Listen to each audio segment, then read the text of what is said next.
I was at the mixed high school in Dakarville, for example, in secondary school, but I was living in Sarfalau, which is about 7 kilometers away. But I tell you, I walked for a long time. In the morning and in the evening, I would walk back and forth until a friend of my older brother lent me his bike. But I believed in what I wanted. It was, how do I put it? It's a conviction. What Dad taught us since childhood, as I was saying, he guided us. We always wanted to be better. And that meant we never gave up. The goal was to always be better at school, and that meant that nothing could distract us. And the education we received, even if we didn't eat, doesn't mean we should be discouraged. Yes, because the 3 years, how shall I say, the secondary years, it was not so simple. It was a bit difficult. 1 meal a day very often, but it doesn't matter. I cooked myself, I did everything myself. But I had to stay focused on the goal. What mattered to me was that by the end of the term, I had to achieve a certain average, and that was it. The love of being a soldier has always been within me. As I said, my dad was a soldier before he became a nurse. Since childhood, I was always learning with those boots, those heavy helmets that were at home, I would wear them. So I know they knew I had a love for the profession, but my mom never wanted to have a military child. And in 4th grade, I took the excellence exam. And in 5th grade, my teacher was determined that I would pass no matter what. The British competition, but the mother fiercely opposed it because she didn't want it anymore.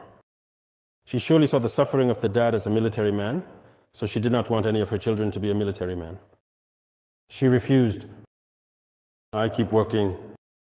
I have a scientific inclination, which is why I pursued a scientific track all the way to university, where I was studying geology. After high school, I knew I could still be in the Army region, but she refused. But when she refused me something, I couldn't push it, because if you force it, it's not good. So I continued in my master's year, still at university. I asked again. I said it's the Army that I want. I was doing well in geology. I could do whatever I wanted, you know. There were a lot of scholarship opportunities because I wasn't exactly the bottom of the class, you know. But it was in my master's year that she gave me permission. And I took the academy test. I went to do my training, and there you go, I became an Army officer. I was convinced if she gave me her blessing, she told me to go for it this time. So I was convinced, I knew what I was doing. Ibrahim Traoré's story is a profound testament to resilience, determination, and an unwavering love for his country, Burkina Faso. His journey from a humble upbringing to becoming a military officer is not just a personal triumph, but also a reflection of his deep commitment to serving his nation. Through his words, we see a man shaped by hardship, guided by strong familial values, and driven by an unyielding sense of purpose. His narrative is not merely about becoming a soldier, it is about the sacrifices, the struggles, and the unshakable belief in a better future for himself and his country. From the very beginning, Traoré's story is marked by perseverance. He recounts walking long distances to school, often with only 1 meal a day, yet remaining steadfast in his pursuit of education. This early experience of hardship instilled in him a resilience that would define his character. His father's influence is evident in his determination to always strive for excellence, a value that became a cornerstone of his life. Despite the challenges, Traoré's focus never wavered. He understood that education was his pathway to a better future, and he pursued it with relentless dedication. This period of his life reveals a young man who, even in the face of adversity, refused to be discouraged. His ability to cook for himself, manage his studies, and maintain his focus on academic goals speaks volumes about his self-discipline and inner strength. Traoré's love for the military, however, is the thread that ties his story together. From a young age, he was drawn to the profession, inspired by his father's service as a soldier. The imagery of him wearing his father's boots and helmets as a child is poignant, symbolizing not just a childhood fascination, but a deep-seated passion for the military life. This passion, however, was met with resistance from his mother, who, having witnessed the hardships of military life through her husband, did not want her son to endure the same struggles. Her opposition was not born out of a lack of love, but rather out of a desire to protect him from the suffering she associated with the profession. This conflict between Traoré's dreams and his mother's concerns adds a layer of emotional depth to his story, highlighting the sacrifices families often make in the face of societal challenges. Despite his mother's objections, Traoré's commitment to his dream never faltered. He pursued a scientific track in school, excelling in geology and even earning scholarships, yet his heart remained set on joining the military. This internal conflict, balancing his academic success with his unwavering desire to serve, reveals a man deeply in tune with his purpose. His decision to wait for his mother's blessing before fully committing to the military demonstrates his respect for her and his understanding of the importance of familial support.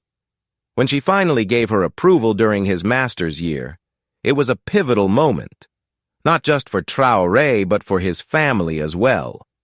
Her blessing was not just permission, it was an acknowledgement of his determination and a recognition that his path, though difficult, was his true calling.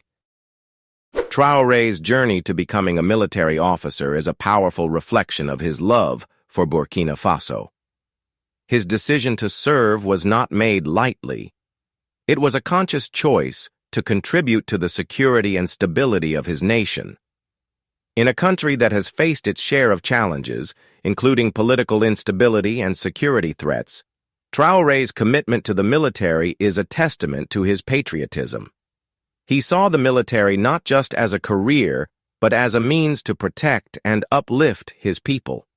This sense of duty is deeply rooted in his upbringing and the values instilled in him by his father.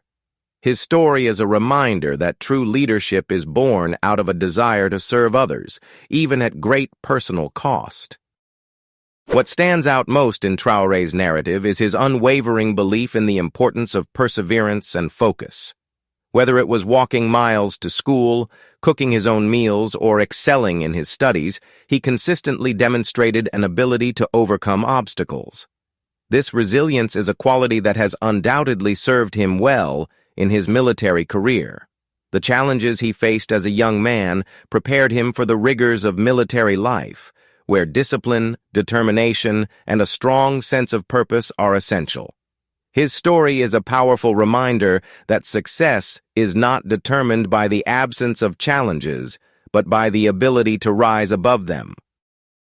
Traoré's love for Burkina Faso is evident in every aspect of his story. His decision to join the military was not just a personal ambition, but a reflection of his desire to contribute to the nation's well-being. In a world where self-interest often takes precedence, Traoré's commitment to serving his country is both inspiring and humbling. His journey is a testament to the power of conviction and the impact that one individual can have when driven by a sense of purpose. His story is not just about overcoming personal challenges, it is about the sacrifices made in the pursuit of a greater good. Ibrahim Traoré's story is a powerful narrative of resilience, determination, and love for one's country. His journey from a young boy walking miles to school to a military officer dedicated to serving Burkina Faso is a testament to the strength of the human spirit. His unwavering commitment to his goals, even in the face of adversity, serves as an inspiration to all who hear his story. Traoré's life is a reminder that true success is not measured by personal achievements alone, but by the impact one has on the lives of others. His love for Burkina Faso and his dedication to its people shine through in every word, making his story not just a personal triumph, but a beacon of hope for his nation.